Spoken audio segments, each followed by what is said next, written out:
Stop. We're talking about side chicks. If you've ever been the side chick or you know of side chicks because you were in a relationship with someone, I feel like we all can relate to this in some way. This is my favorite topic because I've been on both sides of the spectrum.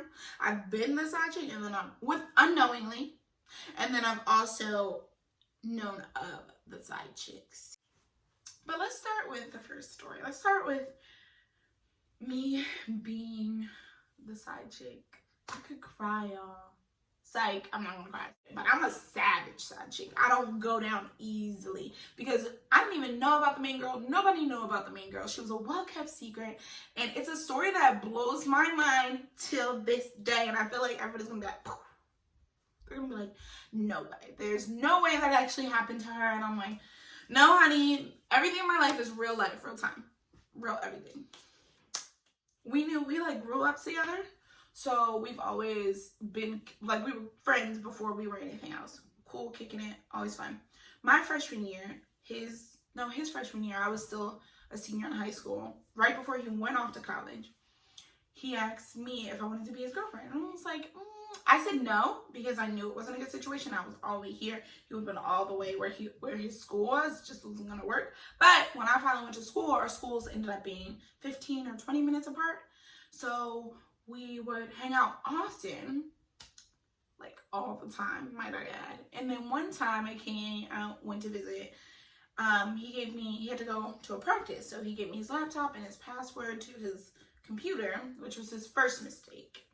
And so I'm watching, and then you know how your iMessage is hooked up to your phone and your computer? Y'all know, for all my Mac users, it popped up. Newsy me wasn't gonna let this slide. So I click on it, and I literally am watching these texts in real time. And I'm like, he's calling her baby. Oh my God, wait, what? They're talking like all the time about really deep shit. Like, I saw some nudes. I saw some stuff I wasn't supposed to see. And when he gets back, I'm like, hey, like, I asked you before I got here if you had a girlfriend. And you said no. And he was like, no, I don't. Still lying. Still bold-faced lying to my face.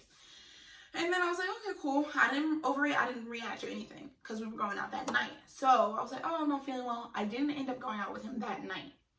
I stayed back and I got on the computer again and I lit that shit up. I texted her. I DM'd her. I was like, hey, like, you're a well-kept secret. I wish I still had it because I would read it to y'all. I was like, you're a well-kept secret. I didn't know anything about you. We've been involved for years. Like, I'm thinking I'm helping homegirl out. I should have waited until I left, to be honest. And out of nowhere, he comes in like a bull, like so mad, like, why would you do that? I was like, I gave you time to tell her, like, you're not gonna be playing me and her. She can be a fool and she can choose to stay, but this is not how this is gonna work. Like, everything was out on the table and she can do with that information what she will, right? So I skedaddle. 2 months after I lied to you, not they always come back. I'm not playing. He hits my phone and I'm like, dude, you gotta be joking. You're so washed up. That is not happening. We're not revisiting that.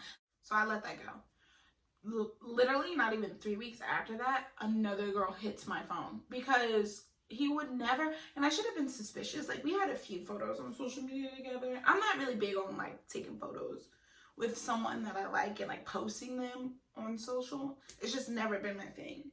But we had one photo and she was like, I found out about you through one, she told me exactly what photo or whatever. And I was like, oh, so what's up? And she went to my school. This is when it was like pissing me off. She was actually at my school. And she was like, oh, I met him when he was here to visit you. I was like, no, this nigga did not meet another bitch while he was here to see me. Like, whatever. So this time I devised a plan with her. Like, I was like, no, this is the second time. One too many.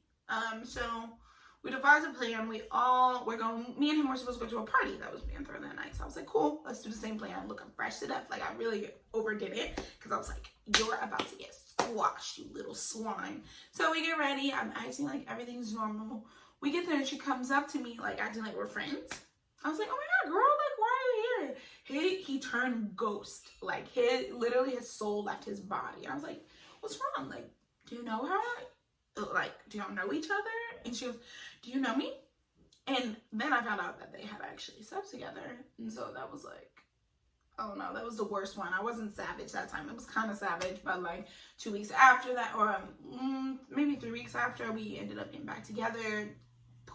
That was my fault. I don't know why I did that. Then after that, another girl reached out to me in person, literally in person, because I went to visit him. He was like, hey, like, I know you're here, because like when I was visiting him, I didn't know anyone else. So I was always doing everything that he was doing. And she saw us together. She was like, hey, like, what's your relationship to him? And I was like, oh, that's my man. All hype and like Google about it. She was like, oh, that's interesting because we've been talking for the past 2 months. I was like, oh my God. Like, I cried that time. That was the one time I've cried. I've never cried over a man, and I never will again because it's not worth it. So that was my savage stories. But I have some from my friends that are like bonkers. I swear to you. So my friend was dating her man. They met freshman year and they were still dating. It was like junior year when this happened. They have been on and off for like a long time. I don't know why. But he played a sport. All my friends date somebody who plays a sport. And so when it would be convenient for him, he would stop dating her to hook up with someone else. And it was this girl who, they knew each other. Like, my friend knew the girl who he would be hooking up with. And we ended up going to a party. We all ran in the same circle. So we all ended up at the same party. And she right before we got there, this other girl who used to be best friends with the girl who he was sleeping with, told her, my friend, that, hey, like, I know y'all broke up, but he was been with her every single night since. And she went red. Like, she was so mad. So we get to the party, right? And I'm ready. I'm like, go time. I'm always ready for a little bit. In college, I was always ready for a little bit of drama. We get there. She goes up to her and pushes her. I was like, girl, you cannot do that. This is not our party. And I was like, stop. I'm not going to drop any names. I was like, stop. But after she pushed her and she stood up and her friend tried to come out, I was like, I wish you would. Like, I was really ratchet back in college. Now I'm not. I've changed because I don't care. A lot of things don't faze me. So that happens. But it's like, and then my friend kind of ratchetly was like, yo, and I just want to let you know that you're always going to be the side piece. I was like, ooh, girl, you gotta tell her. Let her know it's good. And it's only cool when you're not the side piece, and then when it's reversed, you're the side piece and the girl can tell you that. It's like, if you're going to be a side piece, be a side piece that is a savage. Be a savage side piece. If you can't take anything else away from me, take that.